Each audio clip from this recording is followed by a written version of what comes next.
Wonderful. Well, we're, I think, honored to be the first panel of the conference, and thanks to Mario and Scott for inviting us all. So who is first mic'd up? Rob, you are. Okay, so then the first person to speak will be Rob Chaskin. I'll do very brief introductions because if you look in your program, there's a much lengthier introduction here. So Rob Chaskin is Associate Professor and Deputy Dean for Strategic Initiatives at the University of Chicago School of Social Service Administration and an affiliated scholar at Chapin Hall. A sociologist by training. He will be talking today from a paper that I have the title as, but I know how papers change. The title I have is Integration and Exclusion, Urban Poverty, Public Housing Reform, and the Dynamics of Neighborhood Restructuring. So I'll turn it over to Rob. And Rob, just so you know, the young lady there has the time, so if you want to direct your attention that way every now and again. And then I'll introduce the next panelists as we move, actually, the mic along to them. So I'm going to, can everyone hear me? Yes. I'm going to stand here. I don't have a PowerPoint. First presentation of the day, I figured you'd only want to work on one sense at a time. So all you have to do is listen and eventually wake up to sensory perception. So maybe by lunch you'll be ready to taste. So I want to talk today about public housing reform. And in particular, I want to talk about the dynamics of integration and exclusion in the mixed income developments that are being built and created as part of the transformation of public housing in Chicago. Now, Chicago's plan for transformation, many of you know, is likely the most ambitious effort to remake public housing in the nation, right? It's a $3 billion effort. There's about 22,000 units that have been or will be demolished. About 25,000 will be renovated or rebuilt. About 56,000 residents. 56,000 residents have been relocated. And they're going to create 14 new mixed income communities as part of this. But although this is, I think, unique in scope, the plan reflects a larger trend in housing policy, both in the US broadly and abroad, particularly in Western Europe, toward poverty deconcentration, right, and mixed income. And these efforts rest generally on a set of integrationist goals, right? And the idea is that they're by creating mixed income communities or in dispersion efforts by moving residents into less poor communities, they're going to counteract the effects of concentrated poverty by moving poor people into safer, healthier, more supportive environments, by connecting them to better resources, opportunity, and relationships, and by, as the Chicago Housing Authority put it, right, breaking down the social barriers that formerly segregated public housing residents from the larger city of Chicago. So those are some of the goals, the integrationist goals. My basic argument here is that although some of the transformations goals are certainly being met, the broader integrationist goals of housing reform have been much more elusive, right? And although mixed income developments in particular have been able to fundamentally reshape the physical environment in which public housing residents that are moving back to them are living and the demographic mix in which they live, they are also fostering some community dynamics that are, in fact, creating new forms of exclusion and disadvantage. So in the US, much of the rationale for integration here is based on ideas about social capital and social networks, right? The idea here, the argument is that mixed income developments provides an opportunity for people who had been isolated in high poverty neighborhoods and highly racialized segregated neighborhoods to interact with folks who have more diverse relational networks, as well as different aspirations, different behavioral norms, and different levels of political and market influence. And the idea here is that this, in turn, is supposed to provide them with access to better information, opportunity, resources. It's meant to foster order and safety in the neighborhoods in which they live. And it's meant to lead to a set of better and more responsive services and amenities. So that's the social capital argument that lies behind this. But by privileging social relations, I think social capital arguments sometimes underestimate the role that institutions and organizations play. And in Europe, around these kinds of policies, in particular, social exclusion arguments provide a different kind of orientation for thinking about integrationist aims and concentrated poverty. And social exclusion really arose as a policy framework, as opposed to clearly out of an intellectual or scholarly theory.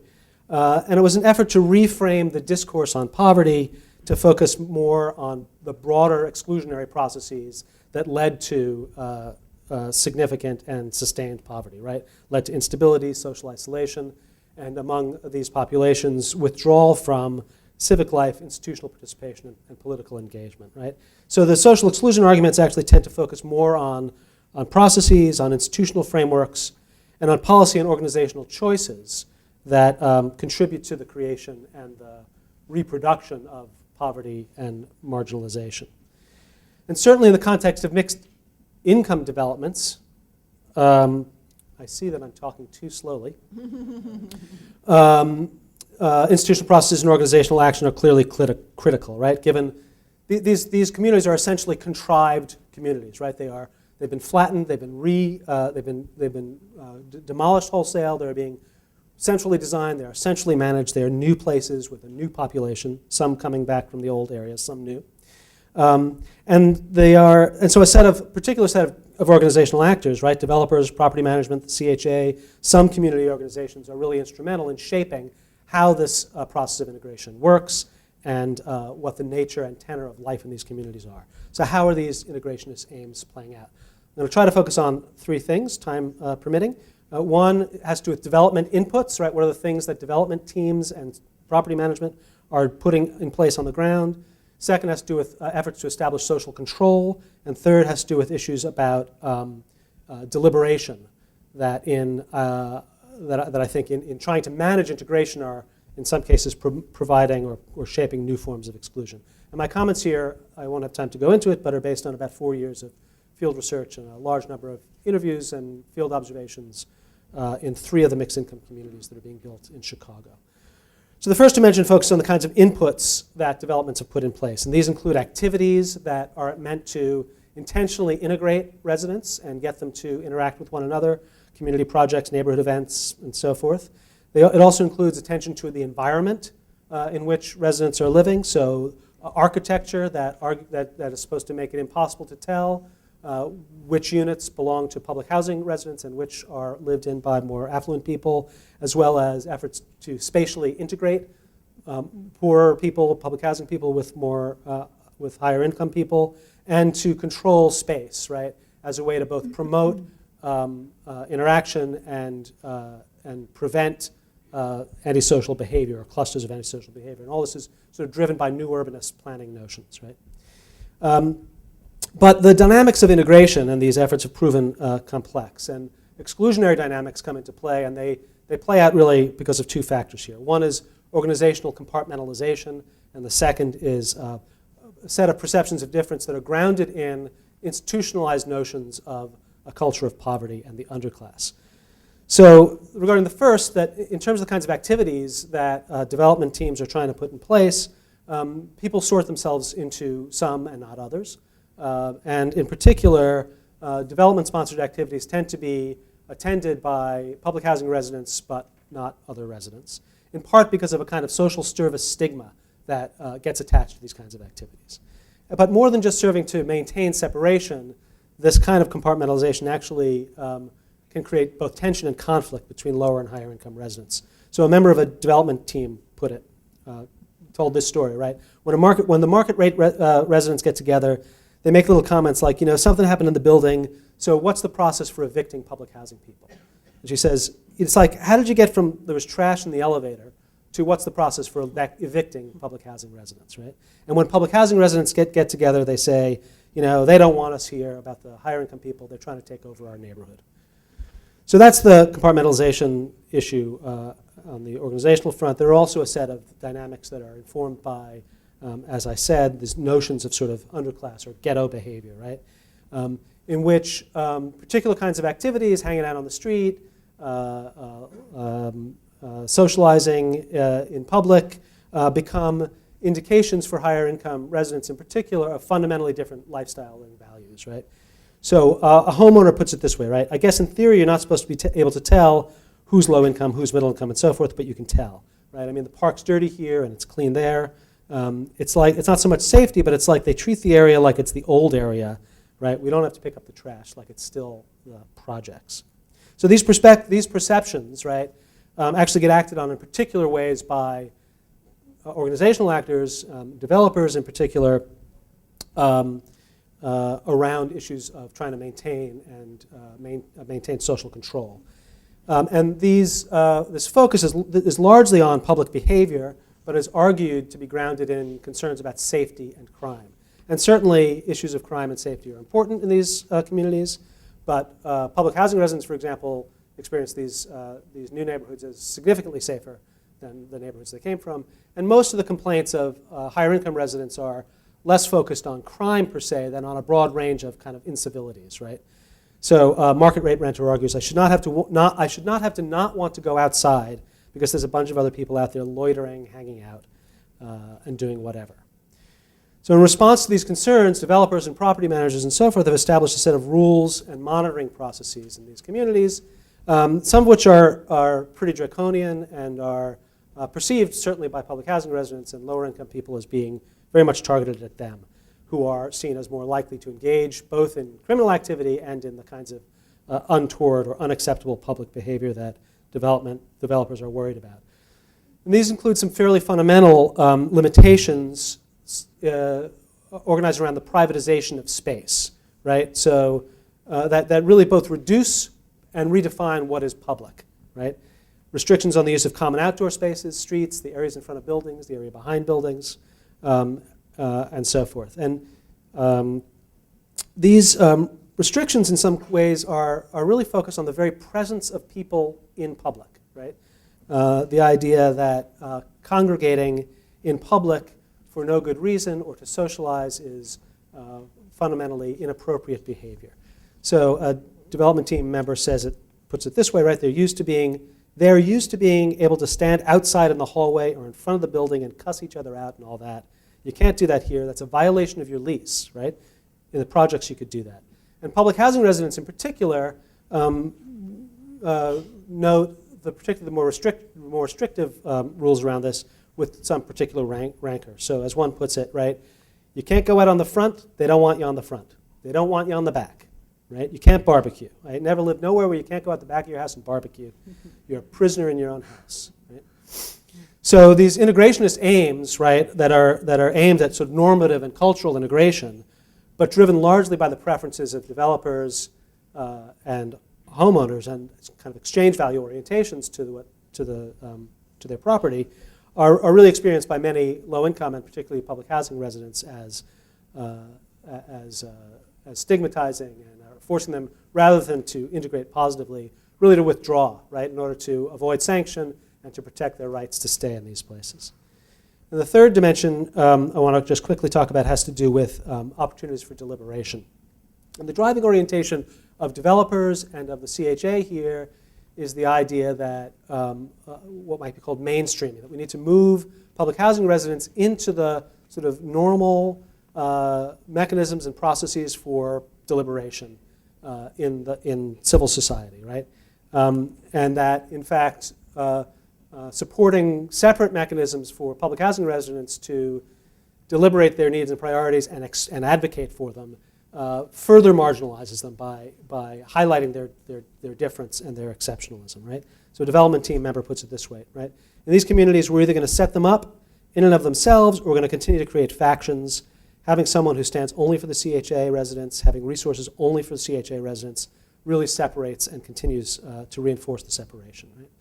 So the principle, okay, so to respect time, I'm going to be very quickly say, there are a couple of principal mechanisms. There are working groups that are sort of statutory mechanisms. There are 2 public housing residents that sit on these. They are members of the former local advisory councils, which are the tenant groups that used to be in place in public housing, but have been disassembled in the mixed income communities. And then in places, there's been this ombudsman set up, which is a central staff-run CHA organization that fields complaints and concerns of public housing residents. But there's also a set of sort of normal associational organizations within these emerging neighborhoods and the surrounding neighborhoods that arguably ought to provide space for public housing residents, just like any other resident, right, to express their needs. But in fact, there's very little opportunity for integration into these organizations, which largely focus on the concerns and interests of homeowners and long-term residents and businesses. And the working groups, which are established essentially, effectively and specifically to incorporate and mainstream public housing residents into some deliberative processes. They have a minority voice at best, and their representatives are no longer elected, and so are increasingly withdrawn or separated from their constituency. I am now out of time.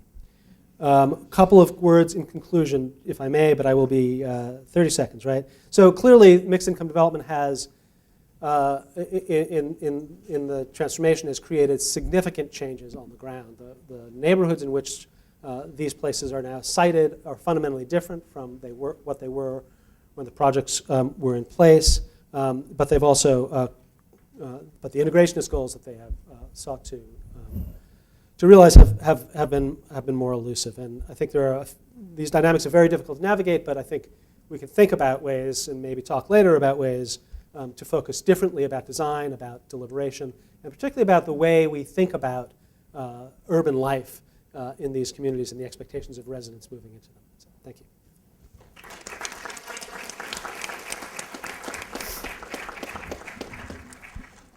Thank you very much, Rob. Next we have Stefanie DeLuca. Stefanie DeLuca teaches sociology and at Johns Hopkins University. Her current research uses interdisciplinary frameworks and multiple methodologies to examine the sociology of education, urban sociology, neighborhoods, and social inequality in the life course. She uses mixed methods methodologies. I think she'll be talking mostly today about qualitative research data. The title of the paper is Residential Dynamics, Neighborhood Quality and Housing Policy, Selection and Stratification of Poor Minority Families. And perfect timing, I'll turn it over to Stefanie. Thank you, Mary. Of course, I changed my title too. Oh. But that's okay.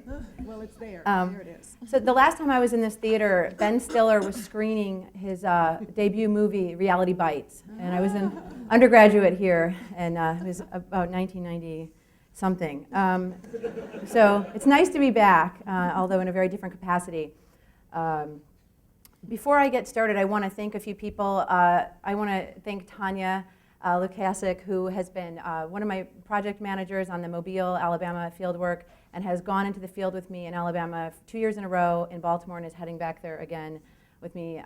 She's been invaluable for this work. Peter Rosenblatt and Hollywood are two other students who work with me, and I've been definitely supported by some senior colleagues, and I want to thank the William T. Grant Foundation for supporting this work, and the families in Mobile and Baltimore whose stories I'm going to share with you today, and whose pictures I will also be showing you through their gracious permission. So the purpose of the talk today is to talk about how culture and structure interact to produce inequality in housing and neighborhood location, how housing policies contribute to concentrated poverty and segregation, how poor minority families respond to the low-income rental market, housing policies, and neighborhood violence, and what should we do about it.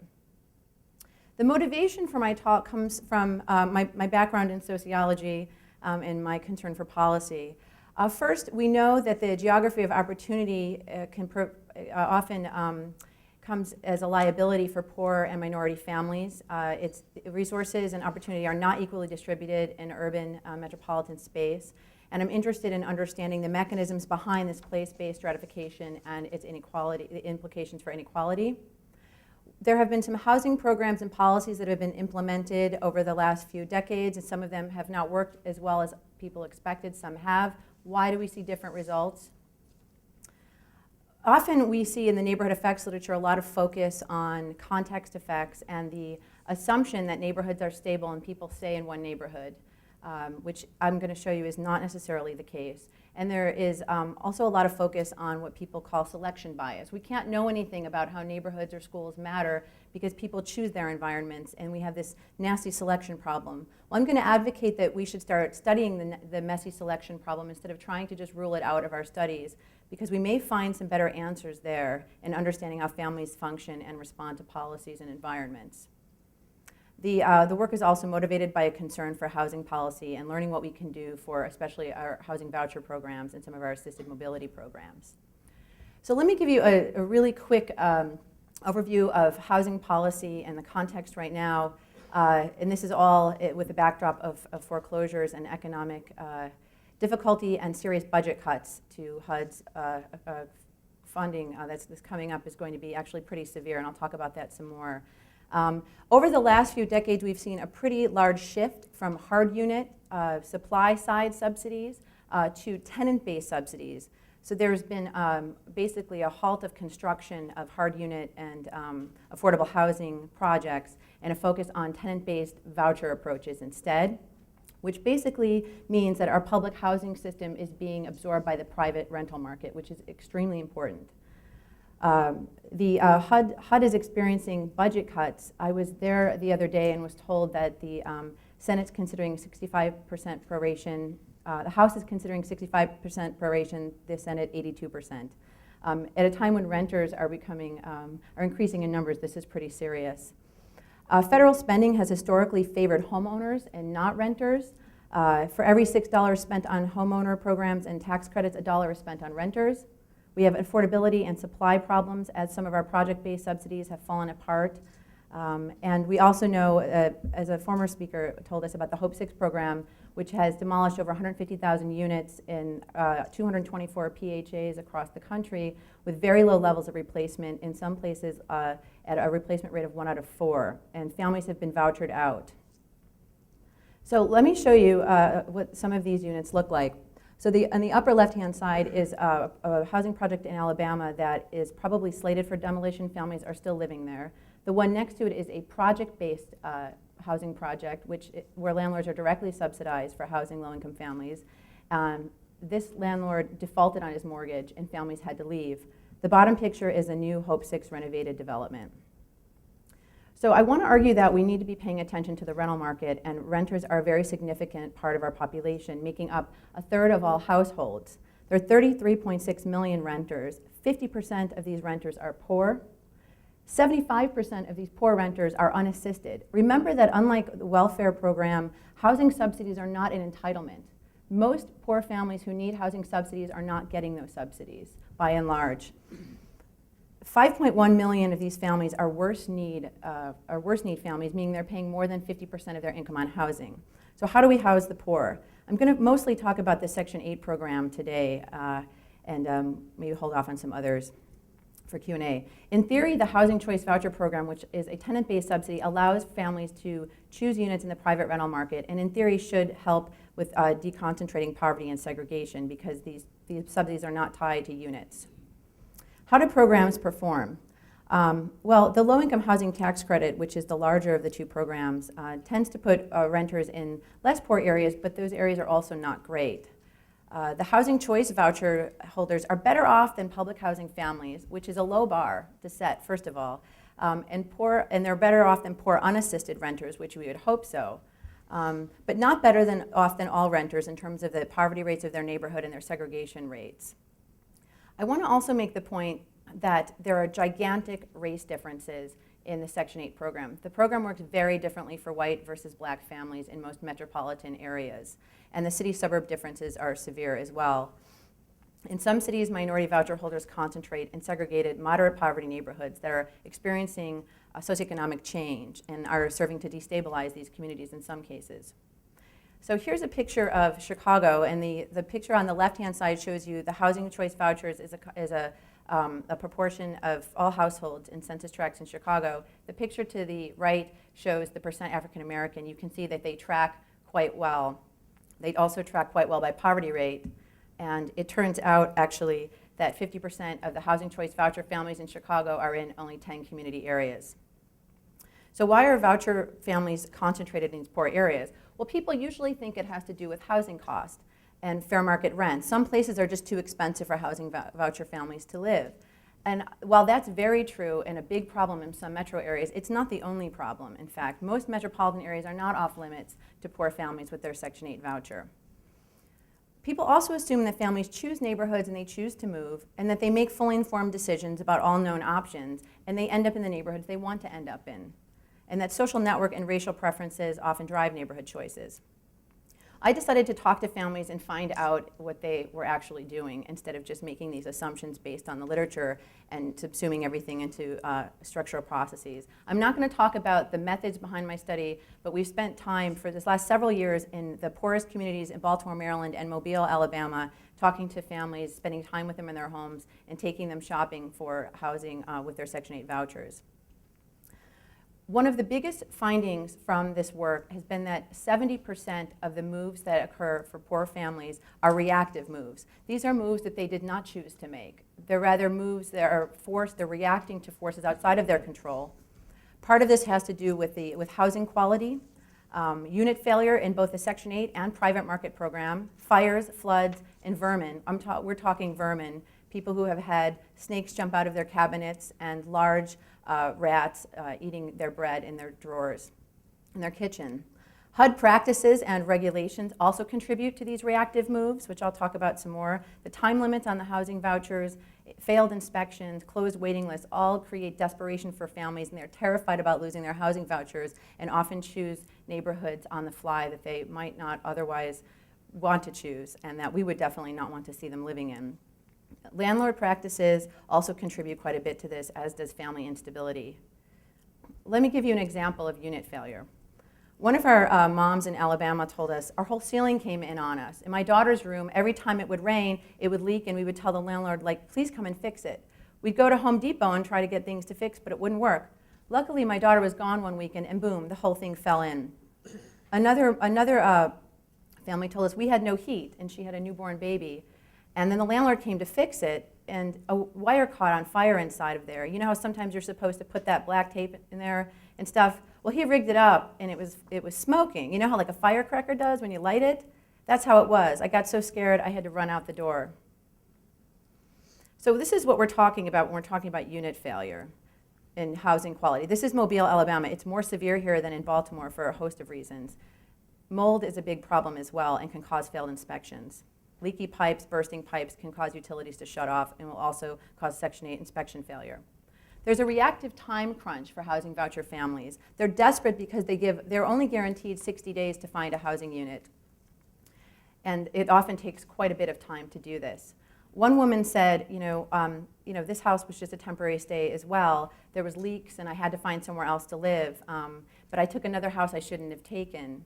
And I said, but you had to take it? And she said, I had to take it because I only had 10 days left on my voucher. That house ended up failing inspection too. She bounces again. Moving under these conditions actually precludes housing and neighborhood selection for the most part.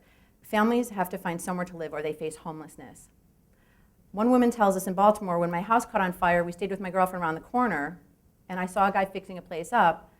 One of my students asked, was this the only unit you looked at? Yeah, I was ready to go, and I needed my own place. Another mom tells us there was actually an emergency move when my ceiling caved in, so we didn't look at all. It was just like my boyfriend's dad say, hey, your ceiling caved in. Won't you come live here?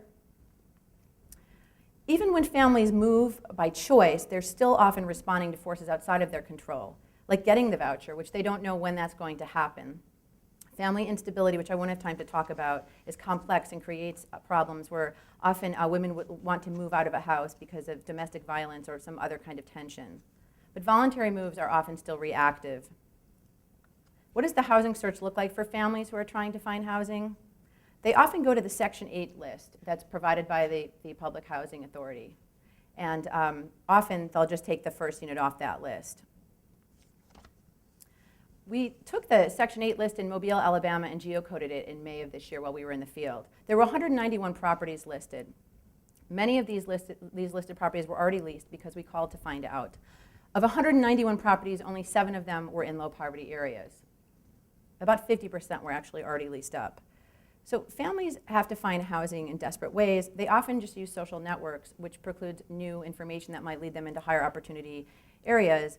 And contrary to what a lot of the literature would suggest, families are not ranking and considering where they might like to live in a really calculated process. That's not really what's happening so much.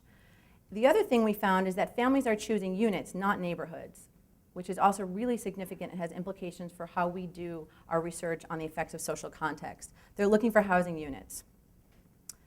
Fair market rent has some implications, especially when families are focusing on housing units because they need space for their kids.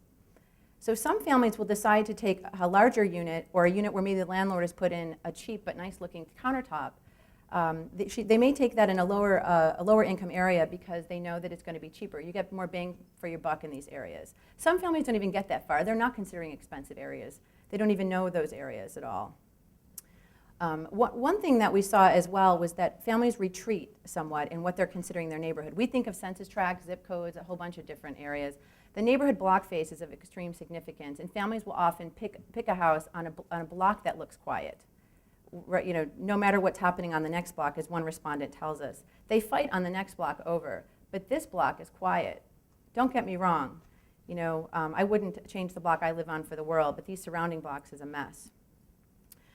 This also corresponds to a set of responsive behaviors which other researchers have talked about. I'm calling strategic retreat. They withdraw into the home space. Parents don't let their children play outside. This woman tells us, I really don't let them play in the street or anything like that. My daughter wanted to go outside last year. I was going to let her go, but then people got shot in broad daylight, so I don't let her go outside. Young people tell us, I do me. They retreat socially. Some of Mario's work has also shown this. Their friendships are full of a lot of distrust, and they tend to focus on projects that they can do themselves, like the music they're listening to, and sometimes school. There's a lot of keeping to oneself inside the unit. When we were in Mobile, there were dark drapes on a lot of the houses. People don't want other folks seeing what they have inside their house. We live in here was a theme that came up in both of our cities. It's not where you live, it's how you live. We don't live outside, we live in here. This focus on the housing unit, not the neighborhood, is a big part of what goes on when families find housing. They're not choosing neighborhoods, which is what we often think is what's happening. They're finding housing units that they can withdraw into that work for their families. They think this is an important part of child rearing, which most families do, but it's especially significant because it takes away from the evaluation of neighborhood quality. So let's reconsider selection. Most residential mobility among poor minority families is reactive, which means that the neighborhood choice is circumscribed severely. This results in repeated relocation to high poverty and segregated areas. The quality and scarcity of housing contributes to this instability. Families learn to expect little, and they adopt survival strategies that they have no choice to do before we figure it all out. They're coping and surviving every day in these neighborhoods. These strategies largely accept the inevitability and universality of danger, low-quality schools, and low-quality neighborhoods. They tolerate levels of violence and crime, hence the block face focus that most of us would find unacceptable. They keep children in the house, and they keep to themselves. And the housing unit matters more than neighborhood. Racial preferences, school quality, and neighborhood amenities are virtually never mentioned as driving factors for neighborhood choice among our families. The implications of this work suggest that in order to understand the promise of social programs, we need to understand selection, how poor families function and respond to policies. Public housing transformation may be leading in some ways to additional churning and the creation of horizontal ghettos instead of the vertical ghettos that once stood. It's critical to understand rental housing and how how the segregation and sorting processes are exacerbated by what's happening in low-income housing. Aspects of housing policy directly contribute to these problems. Search time, old lists that aren't updated, and wait lists that are often years long and have been closed in many metro areas. For several years, there have been no new vouchers issued, and barely funding can cover the ones that are already out there. So just quickly, I know I'm really running out of time here, but I wanted to kind of play off the theme of the conference a bit and talk about institutions and organizations that structure daily lives. The public housing authorities and landlords, I consider two of those institutions. There are built-in disincentives right now in our housing policy for public housing authorities to help families move to opportunity. Public housing authorities don't get paid until families lease up. There is no incentive to give families more time to find better neighborhoods. Families often get these requests denied for extensions. Deconcentration is encouraged in the Section 8 assessment program, but it is not mandated. And many public housing authorities told my contacts at HUD they don't even bother trying. They get 4 times as many points for income verification in the Section 8 assessment program as they do for leasing up families in low poverty communities. There are also built-in disincentives for landlords. They're getting overpaid in slum neighborhoods, even though they're supposed to be rent reasonableness. In low poverty areas, they're not going to use the housing choice vouchers because the markets are tighter. They don't need to, and they can discriminate a lot more easily. There's little oversight for project-based housing and low-income housing tax credit units. We don't even have time to get into this, but it's pretty serious. And when those units go into foreclosure, families are also pushed out, often randomly, with very little help. Instead of going through every step of the Section 8 process right now, let's skip that. And let me talk at the very end here about what we should do. We should research landlords. Sociologists rarely study housing, they study neighborhoods, and they never study landlords, or they haven't in about 3 decades. Let's focus on landlords. Let's find out what their incentives are, how they work with families, and ways that we could incentivize them to maintain their properties, to preserve affordable housing. I was at HUD the other day talking to the director of voucher programs, and these are some things I actually encouraged them to do, starting with the extending search time for families who are making efforts to move to low poverty areas. Reward portability to low poverty areas. Right now, PHAs lose the funding if their families port out to another low poverty area, another jurisdiction, disincentive. Reward efforts to deconcentrate poverty. Don't give it as just a bonus, which it is now. They're asking for help to rewrite the opportunity indicators, and I'm working to create an opportunity indicator that incorporates school quality as well, so that housing authorities will use school quality as a measure of success when housing voucher families lease up. Mandate mobility counseling. I've worked on programs for over 13 years that suggest that mobility counseling can transform where families end up living. The fair market rent demonstration is also in place right now, which would recalculate metro area rent so that they more accurately reflect how much places cost. So that demonstration program is actually in place and should be going into action in about a year or so.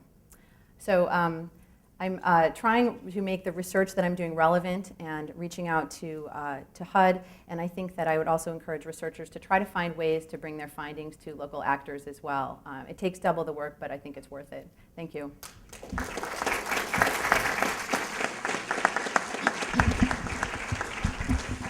Thank you, Stefanie. Next, we have, Steve Raudenbush is going to present a paper that has many authors, first author being Julia Burdick-Will, and I don't know if Julia is going to say something also during the presentation. So they'll both be presenting, so I'll introduce both of them. I'll go with Julia Burdick-Will first, is a PhD candidate in sociology and the Institute for Educational Sciences, where she's a pre-doctoral fellow here at the University of Chicago. She studies education, urban structure and inequality, and quantitative methodology. And Steve Raudenbush is the Lewis Sebring Distinguished Service Professor in the Department of Sociology and Chairman of the Committee on Education at the University of Chicago. He received his EDD from Harvard University in 1984 and was a professor at the University of Michigan from 1998 to 2005. They will be presenting today their paper, again, along with many other co-authors, called Converging Evidence for Neighborhood Effects on Children's Test Scores, an Experimental, Quasi-Experimental, and Observational Comparison. Thanks, Mary. First, I want to just acknowledge the extraordinary efforts of our colleague Jens Ludwig, who brought this cast of characters together. Some of you might know that this cast of characters include people who've been on both sides or different sides of a long-standing feud about how to interpret the MTO moving to opportunity study. So we've known for a long time that educational outcomes vary substantially spatially. That there are big neighborhood differences in test scores, grades, high school graduation rates, college attendance rates. But there's been an equally long-standing debate about how to explain this variability. On the one hand, there's the argument that the neighborhood is a social environment that can exert a strong effect on children in a couple of ways, several ways. I'll mention two. One is that neighborhoods vary in their institutional capacity. Particularly for educational outcomes, the quality of schooling, we think, is associated with neighborhoods.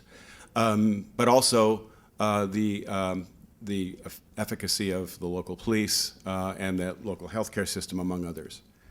And then related to that, neighborhoods vary, we believe, in terms of their capacity to collectively socialize kids, to provide role models for success that encourage kids to study and stay in school, to provide sort of monitoring and supervision, those kinds of things.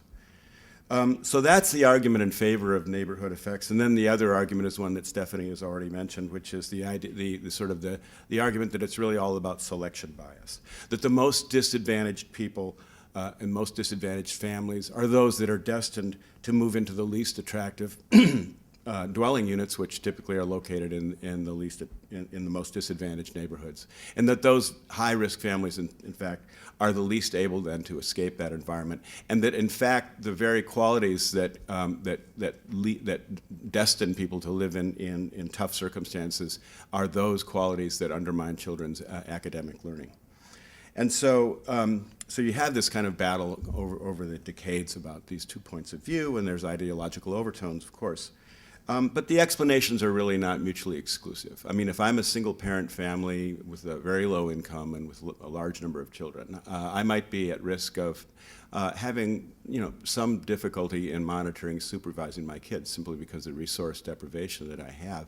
But if you put me in a neighborhood in which all of my neighbors are single-parent family, single parents who have low income and large numbers of children, then that would presumably, theoretically, dramatically multiply the difficulty that we would collectively have to monitor and supervise our children. So these things work together. And we might expect that the debilitating effect of neighborhoods would reinforce the risks that make it harder for people to escape. So what we really probably have theoretically is an equilibrium, a dynamic equilibrium in which these correlated forces are working to hold people in place and to sustain poverty. That's interesting theoretically, but how do we get an empirical leverage on this problem? It becomes a very, very complex research problem. One way to do that is to enact a policy in which people are deliberately moved from a very disadvantaged neighborhood into a much better neighborhood and see if there are any effects. And that's, so, from a social science angle as opposed to a policy angle, the moving to opportunity type studies offer this sort of methodological advantage. And the first and very famous study was the Gautreaux study back in the 90s, which moved a large number of public housing residents in inner city Chicago into predominantly suburban and more affluent and not segregated neighborhoods. And the effects seemed to be quite remarkable. Children had higher grades, the ones who moved. They had higher graduation rates from high school and more likely to go to college. So that seemed to really settle the question. But then one of the problems, although people were assigned sort of arbitrarily, they were not assigned randomly. So along comes the moving to opportunity experiment, which randomly assigns a subset of people to live in less poor, more affluent, or less, let's just say, less poor neighborhoods. Again, public housing residents in 5 cities.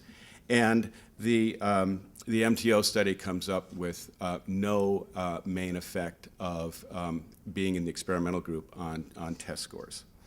So those who really believe that methodology trumps all will say, well, the randomized study really gives us the final answer, and really there was a flaw in the Gautreaux study, and the big effects there were really artifacts. The other argument is then the other side says, no, what really happened was the methodological problems are overstated in Gautreaux. There was a much bigger dose that the neighborhoods people moved into in Gautreaux were much more advantage than those that the people in MTO moved into. So you sort of have this stalemate. And, of course, the NBER, the National Bureau of Economic Research, publishes a paper based on MTO, says that the situation is now settled. Neighborhoods do not matter for test scores. Well, a funny thing happens. People keep doing research, so new studies come along. And so one of them I was involved in with Rob Sampson and Pat Sharkey. It was an observational, not a randomized study, but it was a very careful study using the Project on Human Development in Chicago neighborhoods, watching people moving in and out of neighborhoods in Chicago and finding that when children moved into a highly disadvantaged, and I do mean highly disadvantaged neighborhood in Chicago, that they suffered a loss in verbal skill, sort of a combination of a verbal IQ test and a reading test. And so you could say, well, that's another non-randomized study, yeah, careful observational study, but you could say it's not randomized. And Jens Ludwig and Brian Jacob come along with the Chicago Housing Voucher Study, which randomly assigns public housing residents in Chicago to just actually have a voucher, which enables them to move to somewhat better situations. And we see suddenly an effect which looks kind of like the effect that we saw in PhDCN. So Jens says maybe it's about time to take another look at the MTO study, because the MTO study was conducted in 5 sites. One of those sites was Chicago. We've got 2 Chicago studies that give us a pretty similar effect on verbal or reading type outcomes. Let's disaggregate MTO according to the city, and lo and behold, what do we find? That the Chicago subsample of MTO actually produces a result, and this is a randomized result, that's very similar to the housing voucher experiment and very similar to the PhDCN. So maybe these results aren't so discrepant after all. And Baltimore looks like Chicago. On the other hand, Boston, LA, and New York look very different. We don't see any effects at all. So how do we explain this? Julia Burdick-Will is going to tell us. Where are you? I'm right here. Hi. So we basically decided to go through a series of different tests to try and identify figure out what we could about what was driving these differences, cross-city differences in the different studies. And first I have just a visualization of the effect sizes and the confidence intervals. This is for reading. The demolition study followed public housing residents who were forced to move when their public housing unit was destroyed, and I won't talk a whole lot about that for the interest of time. But this is reading, and then we have math. With the effects are a little bit closer to insignificance, but they're still there. There's no PhDCN results for math. It's only a verbal skills test. And then, so what we did was, the first thing we can talk about, Steve talked about this a little bit, the first thing we can rule out is methodology. We've found positive results on test scores for moving for both experimental studies and observational studies. It's not simply the case that all experimental studies find no results and observational studies are riddled with selection bias. So we can rule that out.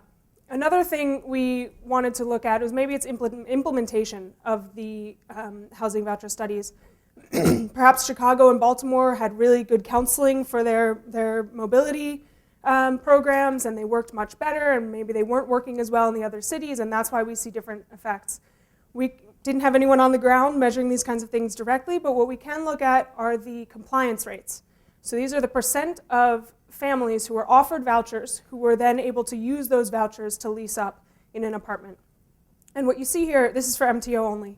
We don't have this for CHAC in this graph.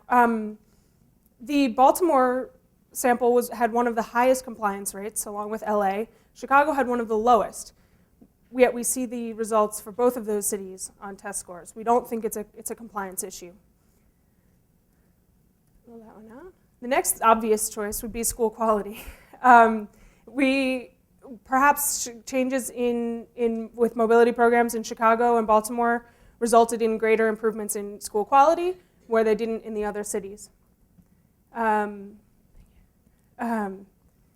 We have to move quickly through this stuff for the interest of time, but basically what you can see here on the bottom on the CHAC column is that there was no significant difference in the test scores, school-level test scores of the schools that the kids were going to in the treatment and the control groups. And so they really, on no measurable way, were those schools different from the other groups. And so even though we had improvements in New York, LA, and Boston, we didn't see test score improvements. And we had improvements in Chicago and MTO, but not in CHAC. We don't think it's school quality.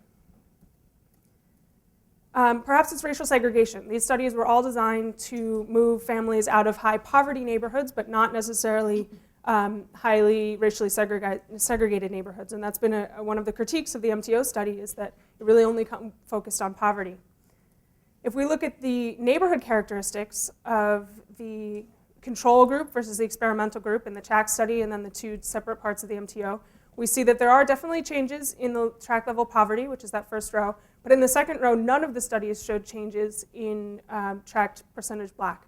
So we still see results in CHAC, despite no changes in residential segregation. It can't be that that's the driving force. What about racial differences in vulnerability?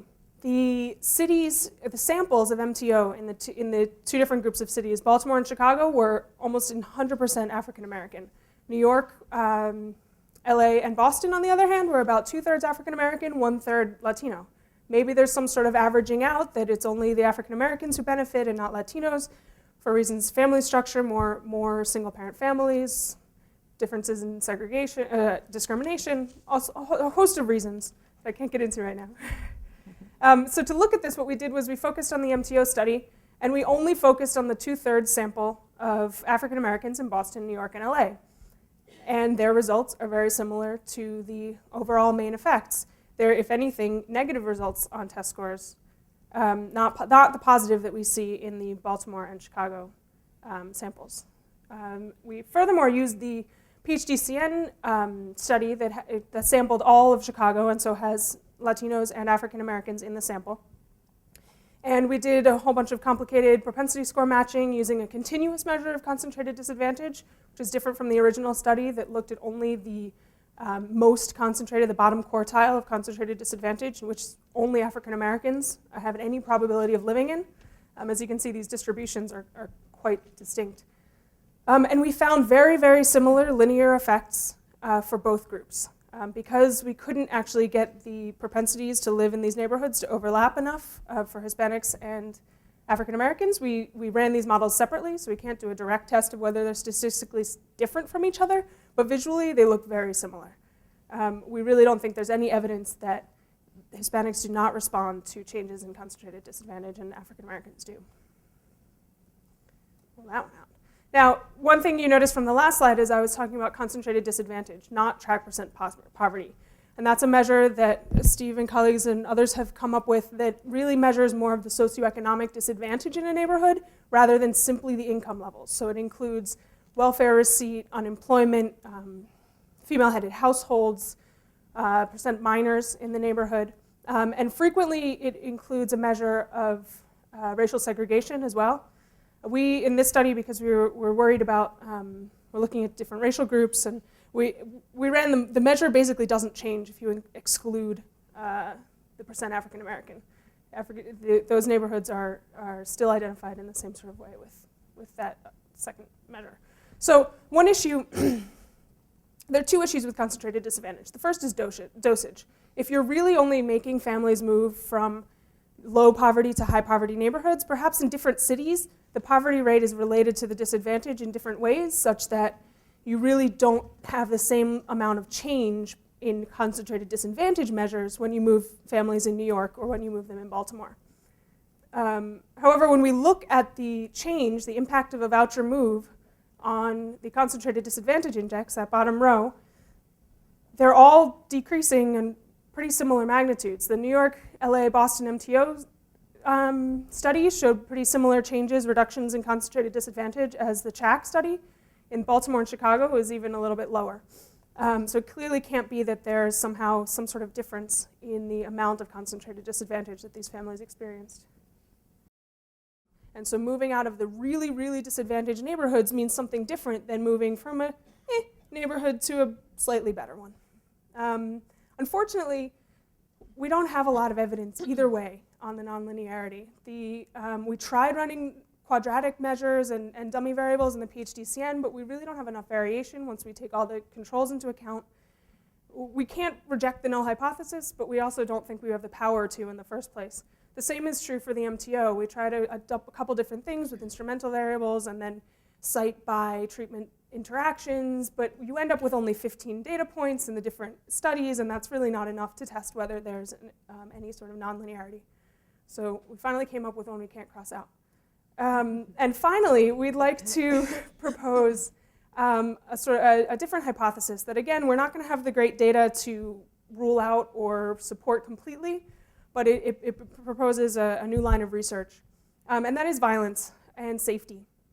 And if you look at the citywide crime rates for Baltimore, Chicago, Los Angeles, and New York, particularly homicide and violent crime, there is a dramatic difference between the violent crime rates per 100,000 city residents in Baltimore and Chicago than there is in LA, New York, and Boston in this period.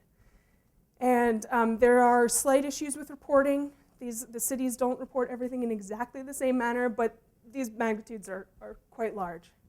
And also, if you look at it within the MTO, when we look at differences between the experimental and the control group in their beat violent crime per 10,000 residents, it looks, at least on the surface, that Chicago and Baltimore have dramatically larger improvements in safety than Los Angeles, New York, and Boston. Now, these beat level crime data, the beat level crime data has issues for a number of reasons, but reporting problems, but also the fact that there are, I think it's 9 beats in Baltimore, 10 or 11 in Boston, I think 18 in New York, and 20 in Los Angeles, something like that, and then 279 in Chicago. So we're not exactly talking about the same level. And unfortunately, we don't have the data to know exactly what was going on where these people were living. So finally, we have gone through a whole bunch of different reasons, but obviously all of our comparisons are based on cross-city differences. There are lots of other things that are different between Chicago and New York, as anyone who's ever visited either one can tell you. We really don't have the data or the time, obviously, to go into many more reasons. But there are definitely reasons that could be driving these differences and effects that we haven't addressed. But we can make some general conclusions, we think. With this sort of experimental and observational comparison, we really think we can rule out this hypothesis that neighborhoods never matter. We can reject that. There are times that neighborhoods matter. They don't always matter. And we also can't say that neighborhoods are the only thing that matter and that we only should be focusing on neighborhood level institutions or any sort of neighborhood level effect. But what we really would like to do is encourage researchers to move beyond the do, the yes or the no, and look at the how, when, where, and why of neighborhoods matter. And 2 places we think are particularly interesting will be the nonlinear effects, the sort of more moving out of the really disadvantaged levels, and then violence, which is often assumed to be part of poverty, but clearly is not. Thank you very much.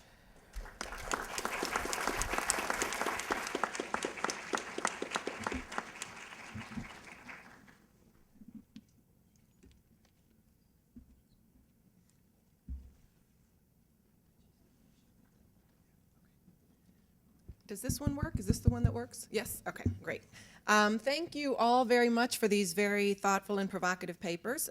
So I'm the discussant. I have 10 minutes. I actually will probably try to go a little less because I want you all to have time for questions. So what I'm going to do is just pose some questions to you all and then some wrap-up comments. So we have 3 different papers here. We have 3 different kinds of examples of ways to approach and address urban poverty. We have the DeLuca paper, which is basically looking at people and the moves that they make. It's not part of an experimental design, and the moves that they make. The Chaskin paper, of course, is also not an experimental design, but it's definitely an intervention around mixed income communities. And the Burdick-Will et al. Paper is the most experimental, where the mobility case. So let me start with the Chaskin paper, since it went first.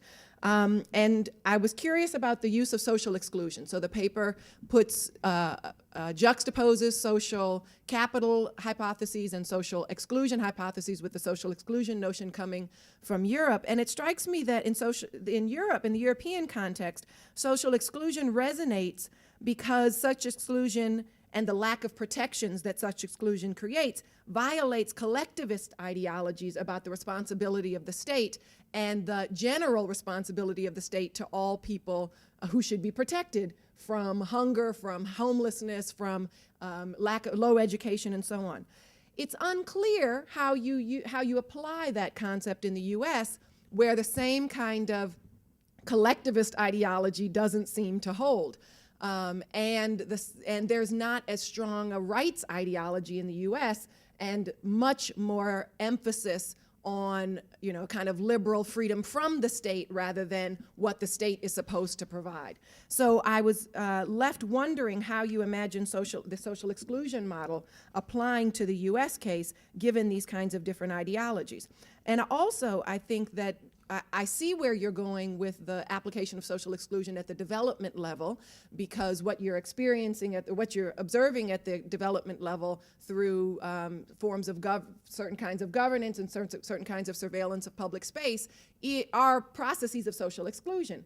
But going back to the kind of macro question, it seems that it would be very difficult to foster social inclusion at the small development level when the models are so social exclusionary at the state level. Here I don't mean state as in the state of Illinois, I mean state as in the macro state. So it seems to be that people at the development level would be very seriously pushing against the grain to establish some kind of social inclusionary model when the models at the state level are going in the opposite direction. I was also struck by the quote, the prisoner in your own house quote, and I was struck simply because so many people in my own research, so many of the low-income folks in North Kenwood, Oakland, the gentrifying neighborhood that I studied, said exactly that. Prisoner in your own house because of the intense scrutiny of public space, the complete close down of public space, the lack of public space. I'm also struck, given that I just finished teaching my Intro to Urban Sociology class, how that resonates with the literature on the suburbs, and how you hear especially women and teenagers in suburbs similarly using the same logic. Prisoner in your own house because of, again, the lack of public space, the need to have to drive everywhere, the fact that children need to be driven everywhere. You hear this a bit in Annette Lareau's work, where the young people in the upper income strata of her research were always complained of being bored, because if they weren't being driven to the next activity, they were also prisoners in their own homes. So I think what you're talking about, I think much more broadly again, is something about the disappearance of public space in metropolitan U.S. life, which is also quite different, I would argue, than the European context. So it might be something even more broadly to explore. So the DeLuca paper, this was an excellent elaboration and the substance of what Rob Sampson and others have shown in the kind of churning that we see in the residential moves of people in Rob Sampson's work being on Chicago. So I really enjoyed the listening to, hearing the data and reading this paper. And I actually wanted to say that perhaps your case is even stronger than you make it. So you saw there that 70% of the families in Baltimore and Mobile were facing reactive moves. That's the figure that Stefanie gives us. I would say perhaps it's even higher, because of the way that you code it. Some of the other categories include things like leaving doubling up circumstances. And the data that you give us show these are push circumstances, not necessarily kind of decisions being made. The other circumstances, housing composition change, and even there's a category that people inherited the house from a family. While this might be generally a good thing, it's also a reactive move. I mean, now you got this house opened up. Wherever that house is where I have to move. That's a reactive move. So when I looked at your data and took those out, 12.5% of the families in Mobile were not making reactive moves, or basically 87% were making reactive moves, and in Baltimore, 82% were making reactive moves. So I would argue that your case is even stronger than you make it. I don't want to minimize the severe cases of roofs falling, of ceilings falling in, and so on, but it seems to me that there's a lot more going on in terms of reactive moves. And then finally, you changed your title, but I want you to change it back to what you had, because your title had the word culture in it, and I don't know why. To me, there's no culture. You're really making an argument. This isn't about culture. This is about immediate crises and a very constrained set of possibilities. So I would urge you to go back to the first title.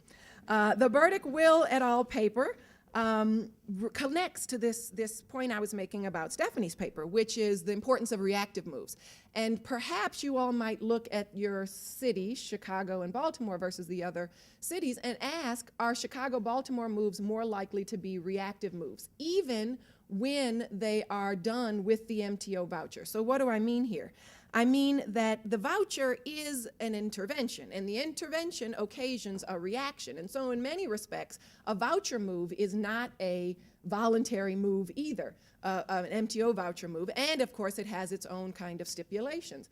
It might be that in the Chicago case, the take-up of the voucher is very much, it connects to your point about concentrated disadvantage and very disadvantaged neighborhoods and very high violence neighborhoods, that these are particularly reactive moves of the type that Stefanie is studying, and that it's the reactive moves that we might argue have the least impact on kids' outcomes, as was found in the demolition of public housing experiment here in Chicago. So it was those moves, and you all make the point in your paper, where the people who moved when housing was demolished, there were no school outcomes, and this is a particularly reactive move. And so you might think about the ways that Chicago and Baltimore differed in the MTO treatment vis-a-vis reactive moves and non-reactive moves.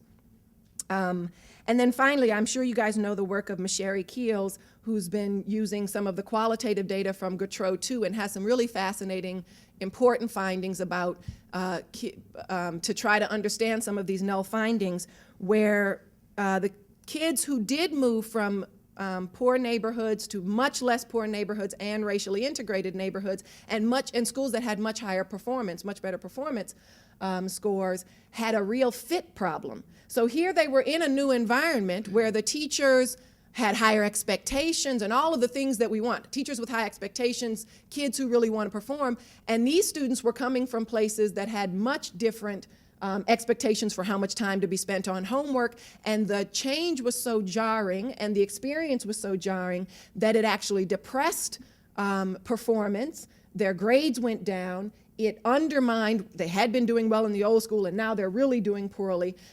Their parents didn't know how to comply with the, wait a minute, I'm supposed to do what and help with my child's homework? So the new expectations were very jarring. So this kind of extreme change and the fit during this change was key in Masheri Keel's work, so it might be something to look at.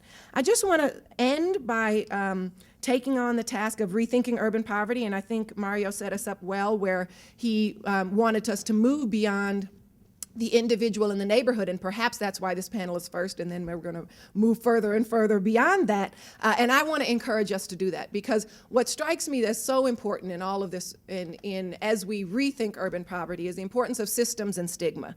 And on the question of systems, in none of this work do we investigate the attitudes, behaviors, and so on of non-poor people, and surely not affluent people. And in none of these interventions do we require anything of affluent people. Even in the mixed income situation, they voluntarily buy a house in these mixed income communities. And so, and even when they get there, they get to set up their condo association and exclude public housing residents. We never require anything of affluent people in any of the interventions. Now, maybe we think it's not even possible to require things of affluent people in interventions, but we require so much of low-income people. Why do we feel it's so easy to make low-income people guinea pigs in our interventions and not higher-income people? I think this is similar to Stefanie's insistence or request that we study landlords. Study the systems and study, all of us are making decisions in the system. One example, Evanston Public Schools has just made a decision to detrack its high school English classes. As you can imagine, this is hugely controversial. Evanston is a really progressive, racially integrated suburb, and I was listening to some people tell me about this, and what are some parents saying? Well, you know, I moved here because, yeah, I wanted a diverse suburbs, but I can go anywhere I want to. And so I'm going to take my ball and go to some other game, right? So we are all part of these systems, and the decisions of affluent people are just as important as the decisions of poor people. So to think about at the very, even at the smallest level in terms of requirements, at the mixed income, in the mixed income places, requiring shared governance. The one model I've seen in Seattle, they have a ballot where you pick one person from a slate of the market rate folks, one person from a slate of the affordable housing folks, one person from the slate of the public housing folks, and all of those people have to govern together. That's I think the kind of smallest intervention of requiring affluent people to at least sit down at the table and govern with their neighbors, and then we could go beyond that. I'll stop there. And